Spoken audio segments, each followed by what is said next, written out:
Amis poissons, bonjour, je suis ravie de vous retrouver pour vos prédictions pour l'année 2025.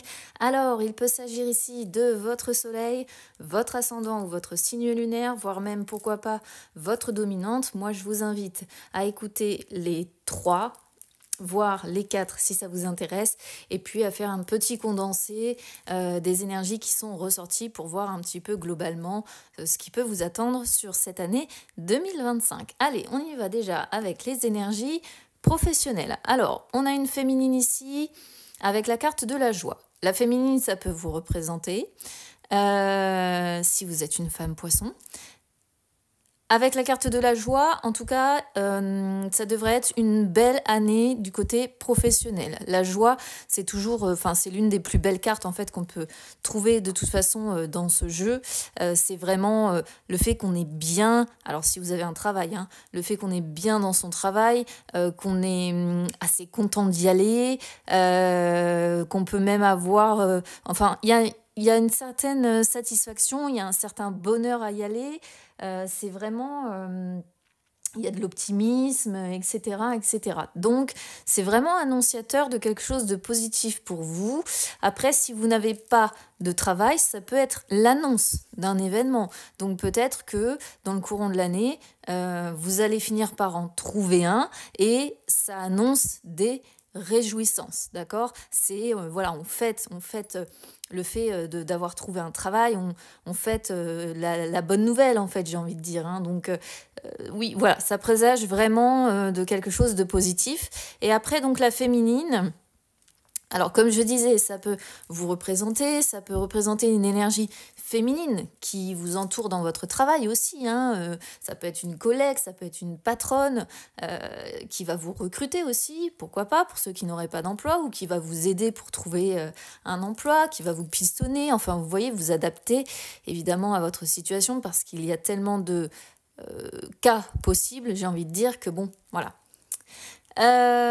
Donc, si ce n'est ça, la carte de la féminine, ça représente aussi un côté assez qui va un peu dans le même sens finalement que la carte de la joie, c'est-à-dire une année qui va s'écouler dans une certaine douceur. Alors, ça peut annoncer quelques difficultés à atteindre certains objectifs, mais c'est bien souvent parce qu'il va y avoir des jours où vous allez être un peu plus passif que d'autres. C'est-à-dire que y a des jours où vous allez être peut-être un peu plus fatigué, mais ça, j'ai envie de dire, c'est quelque chose de normal dans le courant d'une année. Il n'y a pas une journée où on va pas être un peu plus fatigué qu'une autre, quoi. Donc, mais franchement, honnêtement, on est ici vraiment sur de belles cartes. Ça annonce vraiment, voilà. Ça peut être aussi pour certains un travail dans le domaine de la beauté, du bien-être, ce genre de choses aussi, l'énergie féminine, à voir ce qui vous parle. Évidemment, vous prenez comme ça résonne. Si vous êtes en couple aussi, pourquoi pas, ça pourrait être le fait de fêter quelque chose avec votre partenaire. La femme peut représenter parfaitement le partenaire avec lequel on célèbre une bonne nouvelle. La joie peut représenter aussi tout ce qui est promotion, toutes ces choses-là qu'on va avoir. Mais encore une fois, c'est vraiment le fait de célébrer, voilà, de célébrer, de faire la fête et d'être hyper en joie. Donc le côté professionnel, il n'y a rien à redire. Alors, le côté financier maintenant. On a le 6 de coupe et le 5 de bâton. Alors, ici, on a un petit peu deux salles, deux ambiances. C'est-à-dire que le 6 de coupe, c'est vraiment quand on a envie de gâter ses proches, en fait. Le 6 de coupe, c'est beaucoup...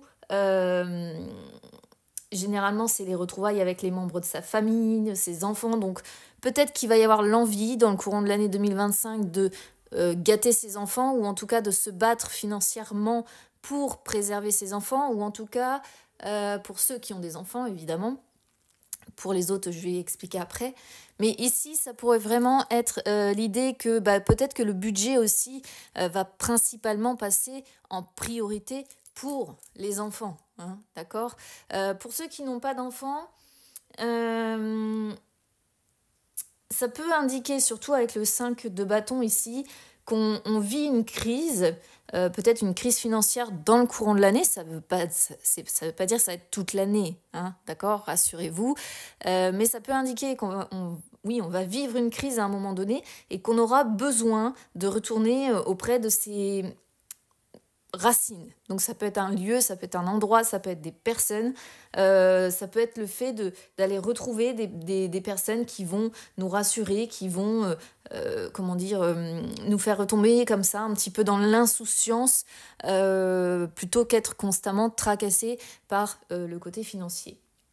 Pourquoi ? Parce qu'avec le 5 de bâton, on voit quand même alors, ça peut montrer certaines tensions qui auront lieu, hein, sur le côté financier dans le courant de l'année. Évidemment, ce ne sera pas tous les mois qui seront concernés. Ça peut montrer que la situation sera bloquée par moment, ou des finances qui seront un petit peu bloquées, qui seront un petit peu entravées. Ça ne rentrera pas forcément comme on l'attend. Ça peut parler de compétition, hein. Si par exemple vous êtes auto-entrepreneur ou à votre compte, ça peut être le fait que voilà, vous avez de la compétition et que du coup il y a moins d'argent qui rentre parce que la compétition est rude. Bref, ici il s'agit vraiment de devoir un peu se battre, quoi, et d'avoir des mois où il y aura des tensions et où la situation sera assez forte en fait en termes de lutte pour réussir à s'en sortir financièrement. D'où le fait, si vous avez des enfants, de vous battre en priorité du coup pour les enfants. Ça paraît logique. Si jamais il y a des mois qui sont compliqués, forcément les finances passent avant tout pour les enfants et le reste, voilà. Alors, les énergies sentimentales. Compliqué pour vous. Je crois que jusque-là, c'est vous qui avez le tirage le plus difficile. On a donc échec avec emprise ici. Donc échec, bon, ça montre clairement des difficultés. Donc c'est un peu comme le côté finance, ça sera pas toute l'année, d'accord ? Vous voyez, il y a des moments quand même, heureusement, qui parleront quand même de moments de joie. Si vous avez des enfants, voilà, il y aura pas que du mauvais dans le courant de l'année, d'accord ? Mais globalement, côté sentimental, ici, si vous êtes en couple, ça va montrer un petit peu des moments douloureux, où il va peut-être y avoir des moments de réflexion. Attention, parce qu'on nous parle ici quand même d'emprise. Donc ça pourrait montrer que, pour certains d'entre vous, parce que ça ne va pas concerner tout le monde, évidemment, ça pourrait montrer que vous êtes dans une relation où vous ressentez pas mal de douleur, vous savez que cette relation pour vous est un échec, ou en tout cas vous le vivez comme tel, parce que finalement vous avez compris que vous êtes sous emprise. Le plus dur étant de réussir à se défaire, hein, de cette emprise, d'accord ? Donc si vous voulez, la couleur rouge de cette carte est toujours l'indicateur d'un red flag, hein, finalement, hein, donc d'une situation très délicate. Il y a le chat qui guette la souris et la souris est obligée limite voilà, de se faufiler pour faire ce qu'elle a envie, pour s'en sortir, pour sauver sa peau. Et là on parle vraiment d'une notion presque de soumission à l'autre, d'accord ? Et ça vous avez compris que ça ne marche pas, ça ne marche plus, vous n'en voulez plus. Donc si vous êtes en couple, oui, ça va encore être une année compliquée. Si vous êtes célibataire, ça peut montrer que vous avez connu ce genre de situation et que vous n'en voulez plus, tout simplement.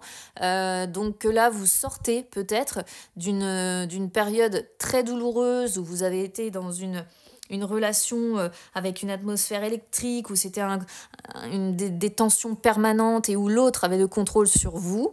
Et là, on voit qu'avec échec, vous n'en voulez plus. D'accord ? Et si vous êtes en triangulaire, attention, parce que là, soit si vous êtes en couple et que vous avez une autre personne, il y a l'une des deux personnes qui vous manipule, clairement.